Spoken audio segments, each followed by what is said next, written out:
Bienvenue dans cette vidéo intitulée « 10 principes stoïciens pour que rien ne puisse vous affecter », inspiré par Épictète et le stoïcisme. Le monde est un endroit mouvementé, n'est-ce pas? Problèmes au travail, dans vos relations, avec vous-même. On se sent vite dépassé, impuissant face au chaos. Mais et si je vous disais que vous avez le pouvoir de rester serein face à l'adversité? Dans cette vidéo, nous allons explorer 10 principes stoïciens inspirés par les enseignements d'Épictète qui vous permettront d'avancer dans la vie avec une force et une tranquillité d'esprit inébranlables. Oubliez la colère, la frustration, l'anxiété. Apprenez à maîtriser vos réactions et à trouver la paix intérieure, quelles que soient les circonstances. Préparez-vous à un voyage transformateur qui changera votre façon de voir le monde et d'interagir avec lui. Pensez à vous abonner pour plus de contenu inspirant sur le stoïcisme. Imaginez un instant, vous êtes un esclave dans la Rome antique. Vous n'avez aucun droit, aucune liberté. Votre vie dépend du bon vouloir de votre maître. C'est la réalité qu'a vécue Épictète, un philosophe stoïcien qui a pourtant trouvé le chemin de la liberté intérieure malgré ses chaînes. Comment est-ce possible? Épictète nous enseigne que ce ne sont pas les événements extérieurs qui nous affectent, mais notre façon de les percevoir. Ce n'est pas la situation elle-même qui nous rend malheureux, mais l'histoire qu'on se raconte à son sujet. Imaginez maintenant que vous êtes confronté à un défi, un revers financier, une rupture amoureuse, la perte d'un être cher. Au lieu de vous laisser submerger par des émotions négatives, observez vos pensées. Demandez-vous, est-ce que cette situation est vraiment aussi terrible que je le pense? Puis-je la voir différemment?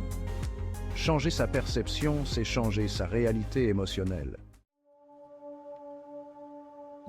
Épictète nous invite à distinguer ce qui dépend de nous et ce qui n'en dépend pas.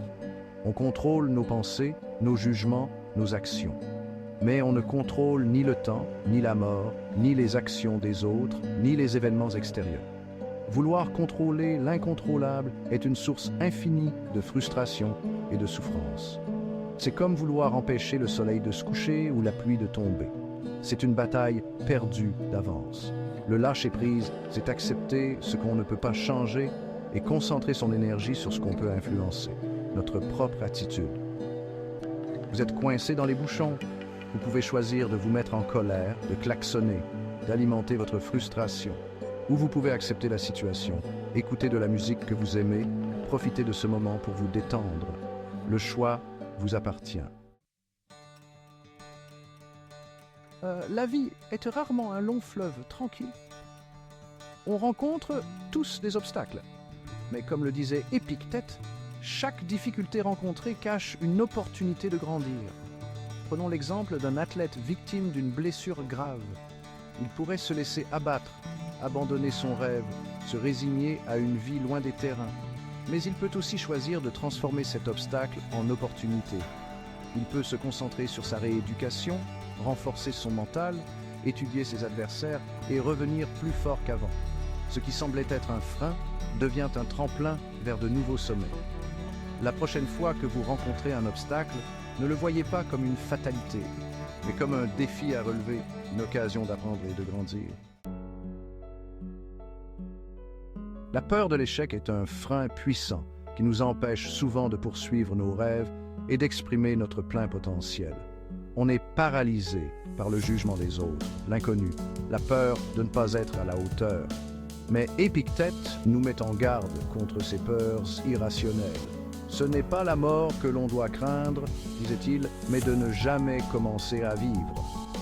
La vraie tragédie, ce n'est pas d'échouer, mais de ne jamais essayer. Vous rêvez d'écrire un livre, vous avez une histoire à raconter, un message à partager, mais la peur vous retient. La peur que votre livre ne soit pas à la hauteur, que personne ne le lise, que vous soyez la risée de tous. Et si, au lieu de vous focaliser sur ces peurs, vous vous concentriez sur la joie d'écrire, le plaisir de donner vie à votre imagination, la satisfaction de mener à bien votre projet? Il est facile de se laisser influencer par les opinions des autres, de suivre le mouvement et de vivre une vie qui n'est pas la nôtre. Mais le prix à payer pour cette conformité est élevé. La perte de notre individualité, de notre authenticité, de notre liberté intérieure. Épictète nous appelle à vivre en accord avec nos valeurs, à suivre notre propre boussole morale, même si cela signifie aller à contre-courant. Ce n'est pas parce que les autres sont aveugles que tu dois tomber dans le fossé avec eux, disait-il. Identifiez ce qui est important pour vous. Quelles sont vos valeurs fondamentales? Qu'est-ce qui vous anime? Une fois que vous avez identifié vos valeurs, ayez le courage de les vivre au quotidien, même si cela signifie prendre des décisions difficiles ou décevoir certaines personnes. Le chemin de la liberté intérieure passe par la cohérence entre nos actions et nos valeurs. Le passé est révolu, le futur est incertain. Le seul moment que nous ayons vraiment, c'est le moment présent. Pourtant, combien de temps passons-nous à ressasser le passé, à regretter nos erreurs, à ressentir de la culpabilité ou de la honte? Combien de temps passons-nous à nous inquiéter pour l'avenir, à anticiper des problèmes qui n'arriveront peut-être jamais? Épictète nous invite à vivre pleinement le moment présent, à apprécier la beauté du quotidien, à savourer chaque instant comme s'il était le dernier. Ne gâchez pas ce que vous avez en désirant ce que vous n'avez pas, disait-il. La prochaine fois que vous vous surprenez à ruminer le passé ou à vous inquiéter pour l'avenir, recentrez-vous sur le moment présent. Concentrez-vous sur votre respiration, sur les sensations de votre corps, sur les sons qui vous entourent. Appréciez la simplicité du moment présent. Garder rancune, c'est comme boire du poison et espérer que ce soit l'autre qui meurt. Le ressentiment, la colère, la haine empoisonnent notre esprit, nous retiennent prisonniers du passé et nous empêchent d'avancer. Épictète nous rappelle que le pardon est la vengeance des forts. Pardonner ne signifie pas excuser le comportement de l'autre, ni oublier. C'est choisir de se libérer du poids du passé, de lâcher la colère et le ressentiment, et de s'ouvrir à la paix intérieure. Le pardon est un cadeau que l'on se fait à soi-même. La vie est un apprentissage permanent. Chaque jour nous offre l'opportunité d'apprendre, de grandir, de devenir une meilleure version de nous-mêmes. Épictète nous encourage à cultiver notre esprit, à rechercher la sagesse, à ne jamais cesser d'apprendre. Il n'y a qu'une seule façon d'être heureux, vivre selon la nature, disait-il. Vivre selon la nature, c'est vivre en accord avec la raison, c'est utiliser notre capacité de réflexion pour faire des choix éclairés. C'est chercher à comprendre le monde et notre place dans celui-ci. Lisez, explorez de nouvelles idées, entourez-vous de personnes inspirantes, soyez curieux, posez des questions, remettez en question vos croyances, soyez ouverts au changement. L'être humain est un être social. On a besoin de se sentir connecté aux autres, de faire partie de quelque chose de plus grand que soi. Épictète nous rappelle que nous sommes tous membres d'une même famille, liés par le fil invisible de la fraternité. Cultivons la compassion, l'empathie, la bienveillance envers les autres. Aidons ceux qui sont dans le besoin. Partageons nos connaissances et nos talents. Créons des liens authentiques. Construisons une communauté forte et bienveillante. Ensemble, on est plus fort. Les enseignements d'Épictète, bien qu'ils aient traversé les siècles, sont toujours d'actualité. Ils nous offrent une feuille de route pour naviguer dans la complexité de la vie avec courage, sagesse et sérénité.